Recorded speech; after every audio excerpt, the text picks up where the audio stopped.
So Leute, da sind wir wieder auf radiofreie Mittelstation und unser nächstes Liedl auf vielfachen Wunsch, der John Dere mit Willkommen, du Hopfgast.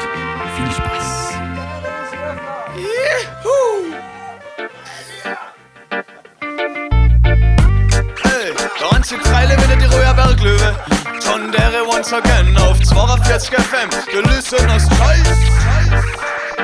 Welcome to Hopfgast. Der Auto, der Tourismus, Stopp macht so lang, bis uns der ganze Scheiß auf den Kopf kracht. Von der neuen Station an to the Mountain Top sagt der beste Wolf von Tepperton, der was einem sei so Kraft. Zum Glück gibt's Touristen, die dann gescheit, aber wissen von nixen und kein Mann auf. Will der Scheiß Chuck Norris fahren, wie zum Fallgeschichten, voller Wiener Nick und schwarze Pisten dran, man sich zusammen beim Sodom blitzen. Die Stimmungskappe in Hotschnaps, und du wirst das Reimer mit Schnaps, was spielt am gespielten Stern und Blärme im Knopfloch.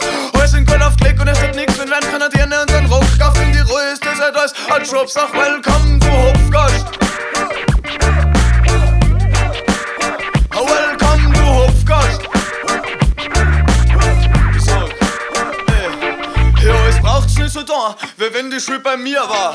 Hier viel Zeit ein bisschen schnell, ist hier klar. Wenn der Schranken aufgeht, dann gehen wir halt gleich durch. Aber sonst wenn's dann Hüftschwung, als wär von der Shakira bei mir da auf der Mittelstation. Da kommst vorbei, merkst irgendwann, bis noch ganz oben war. Wir scheißen die noch sofort wieder zusammen, weil wir saugrantige Upliftinger sind. Man singt Babylon seine Kraus in Gichtfinger überm Land früh. Besser von da herum und deswegen hast du nicht jemand kannt. Aber wir leben halt in die Berg, das macht die Scheiße wieder wette. Wenn ich irgendwo anders spiel, dann fühle ich mich irgendwie nicht komplett. Na schau ich aufhören wollt und zirk mich zurück drauf. Danken in die Berg, wo ich auf ist Smile und ist und zurücklacht mir auf die Cooldown. Wenn's denn am Bergbach im Kopf hast, ist da die City viel zu hot oft.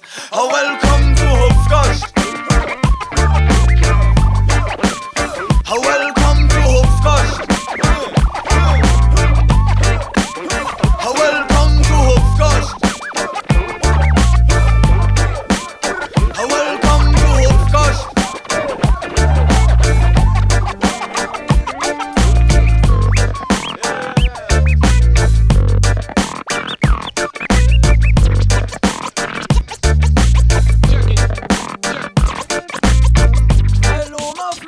Du hast uns das hier flach. Ja, meine kennt die, was es hier ist.